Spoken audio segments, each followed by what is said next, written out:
Passamos então para a última apresentação deste painel. É do Yuri Kishina. O Yuri Kishina é um jovem estudante de economia. Considera-se uma pessoa reservada, o que leva muitas vezes as pessoas para pensarem que ele não gosta de se relacionar com os outros, mas não se trata disso, é apenas uma pessoa reservada. E considera que o seu melhor amigo é o pensamento. E numa das suas várias conversas com esse seu amigo, com os seus pensamentos, ele chegou aqui a algumas conclusões ou reflexões, nomeadamente que a falta de ética e moral nos negócios faz com que o capitalismo moderno não tenha rosto humano. E pegando um pouco, se calhar, nesta frase, que para a Ilha Deserta o que nós podíamos fazer era levar um conjunto de homens dos negócios e, se calhar, nesta Ilha Deserta eles iriam perceber que no local onde o dinheiro não tem valor, eles só podem ser pessoas através de outras pessoas. Pronto, isto aqui foi uma ideia que eu tive aqui, nada de especial. Obrigado. Passa com...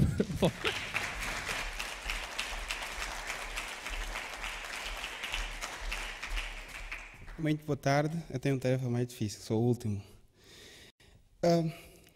Portanto, eu vou começar com essa frase que me orientou já aos 7 anos de idade. Porque eu penso que a vida é tão curta e a qualquer momento nós vamos embora. O fundamental é ajudar e servirmos aos outros a serem melhor, né, através das nossas ações. Devemos partilhar, respeitar, ser solidário, lutar por causas, trabalhar para os outros. Isso assim é que eu penso que a sociedade vai nos relembrar e seremos imortais. Portanto, eu nasci no Kazenga, um município o mais pobre e subdesenvolvido de Luanda, em que o futuro de uma criança estava quase a ser condenado, né, ao fracasso, porque é um município onde existe prostituição, bandidagem, roubo, não há saneamento básico, há falta de água potável, portanto, não há hospital como tal. Mas, apesar disso tudo, Jesus Cristo escolheu um caminho diferente para mim. Portanto, eu acredito que eu tenho uma missão para o meu país, para Angola, que a missão é viver para os outros que sofrem. Portanto, eu acho que é fundamental viver para os outros que sofrem, né? Porque eu tenho minhas razões. Uma das razões é que quando a guerra em Angola despletou, seguramente um dos grupos armados dos movimentos de libertação que rejeitou as eleições invadiu e retomou várias cidades em Angola, e a minha cidade também foi retomada por esse grupo. As pessoas fugiram nas matas, a minha família também fugiu nas matas. Um dia fomos ao Rio, eu, meu pai e meu irmão, os militares armados apareceram a fazer tiroteios. As pessoas que estavam conosco fugiram, mas o meu pai não conseguiu fugir, porque tinha 2 crianças, eu e o meu irmão. Portanto, eles colocaram-nos, perguntaram ao meu pai se vamos matar primeiro as crianças ou a ti. Meu pai disse, não, matam-me a mim e deixam as crianças, né, pelo menos para contar a história. E eles disseram, não, vamos matar primeiro as crianças e depois vamos matar a ti. Porque seguramente você tem que sentir. Felizmente, no grupo deles apareceu um senhor que foi aluno do meu pai. Aquele senhor é que salvou a nossa vida. Disse, não, esse senhor é professor, vamos precisar dele quando nós subirmos no poder. E só assim é que nos deixaram, nós fomos embora. No dia seguinte, nós partimos de Luanda de Kwanza Norte para Luanda, com um grupo de pessoas. E, portanto, chegamos no lar dos refugiados. Nós éramos refugiados, deslocados. Foi a fase mais difícil da minha vida em Luanda. Em Luanda, nós, portanto, no lar dos refugiados, víamos através da alimentação, de ajuda humanitária, portanto, das ONG. Não tínhamos absolutamente nada, também não era suficiente para sobreviver na altura. E chegou a hora em que cada elemento da família tinha que ajudar a família. Portanto, eu me transformei em vendedor ambulante, vendia sacos, sacolas e papéis nos mercados informais de Luanda, né, Roque Santeiro e Asa Branca. Portanto, o dinheiro que conseguíamos era para trazer lá nas tendas onde nós vivíamos e portanto, digamos, e também aquele dinheiro permitiu que a minha mãe fosse ao mercado vender. Vendia sabão, né, e conseguimos arranjar um bom dinheiro, alugamos casa no bairro de Kazenga, o bairro mais triste de Luanda, digamos assim, como eu já disse no início da minha apresentação, que é esse bairro que está aí. Portanto, aí está o bairro onde eu vivia, primeiro em Luanda, águas paradas na rua. Portanto, não tinha energia, falha de energia, há muitos déficits de energia e claramente também um bairro que não havia hospital como tal. Portanto, era um sofrimento terrível, portanto, era como se fosse um inferno, né? Portanto, aí os polícias, era um bairro em que os polícias não conseguiam agarrar os bandidos, não conseguiam. E normalmente às manhãs, os polícias são polícias, à noite também eram bandidos. Portanto, era muito complicado nesse bairro. Era muito complicado mesmo, portanto. Mas apesar de todas as dificuldades que passei, tive a oportunidade e o privilégio de estudar o secundário numa das escolas mais ricas em Luanda, né, onde estudavam os filhos de pessoas mais importantes em Angola. Eu tive essa oportunidade. E, portanto, é uma escola que mudou também a minha vida. E naquela escola havia muita corrupção. Eu tinha essa escola que está aí, o e-mail.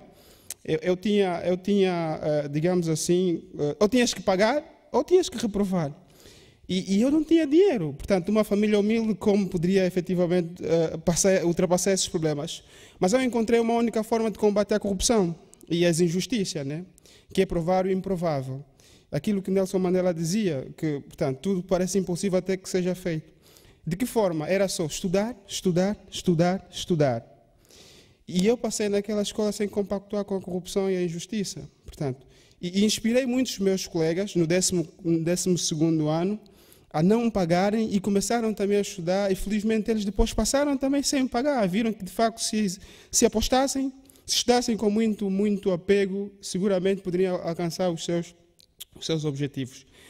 Depois de secundário, já não tirei o pé do acelerador da vida acadêmica. Fui fazer teste na Universidade Pública, que tinha apenas 100 vagas para mais de 5.000 candidatos. E graças a Deus, graças a Jesus Cristo, eu consegui uma das vagas na universidade. Portanto, fui eleito como delegado de turma durante 4 anos, defendi os meus colegas e às vezes colocava em risco a minha vida acadêmica através de servir os meus colegas. No final da formação universitária, a direção da universidade, em função dos meus resultados, convidaram-me a ser monitor de uma das disciplinas, que é matemática financeira, e depois passei para professor assistente. Passei para professor assistente. Nos fins de semana eu era muito exigente comigo mesmo em servir a minha comunidade, dava explicação às crianças que não sabiam ler e escrever, como estão aí, a minha explicação, e também ensinava a matemática nos finais de semana, portanto. E por outro lado também dava explicação a alguns estudantes que tinham alguma dificuldade das universidades, né? Porque eu acredito que com efetivamente o ensino que poderemos desenvolver Angola. A minha vinda aqui no Porto, eu encontrei 2 grandes famílias. A FEP, Faculdade de Economia da Universidade do Porto. A FEP me dá ciência, mas faltava alguma coisa dentro de mim. Faltava a humanidade. E quem me deu a humanidade é a Academia Ubuntu. A Academia Ubuntu me deu o sentido da humanidade. Quando os responsáveis da Academia apresentaram-me os objetivos da Academia, os ideais, dentro de mim senti um ar de que estou em casa. Por quê? Porque os princípios da Academia compactuam com os meus princípios e as minhas convicções. Portanto, e em suma eu resumo tudo aquilo que eu aprendi na Academia num só provérbio de Martin Luther King. O homem que não luta por uma causa humana não é digno de viver. O fundamental é servir os outros. Essa fotografia é Serralves. Serralves permitiu-me falar com o pensamento. Eu, como gosto do pensamento, quando entrei aqui a visitar as artes, eu falava todos os dias, naquele período pelo menos, com a imaginação, né, e com as professoras que estão aí que nos orientaram. Esses são os meus inspiradores. Eu leio constantemente os livros desses senhores que estão aí. Gandhi, para mim, é um revolucionário sem violência, é um tolerante. Malcolm X, para mim, é a determinação dos seus ideais, é muito determinante relativamente aos seus ideais. MLK, que é Martin Luther King, é o sonhador que mudou o mundo. Desmond Tutu, a fé num futuro de um mundo mais humano do que materialista. Mandela, para mim, é o lutador contra as injustiças através do perdão. Portanto, mas há aí algo que une esses todos os pensadores, que eu acredito, é a causa. Eles lutaram por uma causa. E os instrumentos que eles utilizaram é a persistência. Foi o instrumento, efetivamente, para eles conseguirem os seus objetivos. Né? E, por outro, é importante também dizer aqui algo ao terminar. Portanto, vou ainda falar um pouco de Gandhi. Os pensamentos de Gandhi que mais me marcaram. Ele respondeu porque o que de facto destrói o ser humano. Ele respondeu da seguinte forma: o prazer sem compromisso, a riqueza sem trabalho, a sabedoria sem caráter, os negócios sem moral. É por isso que de facto eu disse, enquanto nós não humanizamos os fatores gestores e economistas do mundo, efetivamente a economia não terá rosto humano. teremos sempre esse tipo de ajustamento como a Troika, o lado humano não teremos absolutamente nada, né? E ele também dizia que a ciência sem humanidade também destrói, portanto, o ser humano. A oração sem caridade, as pessoas fazem oração, mas não têm caridade. E por outra coisa, o mais importante, a política sem princípio. Um político sem princípio, naturalmente, destrói o seu país, destrói a humanidade. Tem que ter princípio, valores, efetivamente, que ajudam o povo. Bem, eu vou terminar com um slogan de Martin Luther King, que me marcou muito, e eu traduzi no meu sonho. Eu tenho um sonho que o meu país, Angola, terá uma democracia de qualidade, em que a voz dos que não têm voz serão ouvidas, e aqueles que violam os direitos humanos serão julgados pela sociedade através do perdão. Eu tenho um sonho que haverá uma geração de intelectuais no meu país, Angola, que irão resolver os problemas dos pobres, da comunidade, e não aceitarão ser corrompidos. Eu tenho um sonho para Portugal, esse sonho é para Portugal agora. Eu tenho um sonho que Portugal terá uma geração de políticos que servem e amam Portugal como um todo e não através do individualismo. Muito obrigado.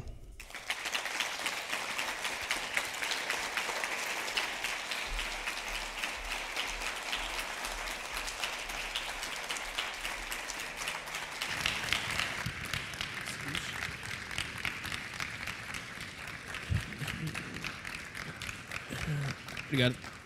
E terminamos este painel da melhor forma. Com Kishina, muito obrigado pelo teu testemunho. Pegar no discurso de Martin Luther King e levar para a tua realidade foi extremamente inteligente.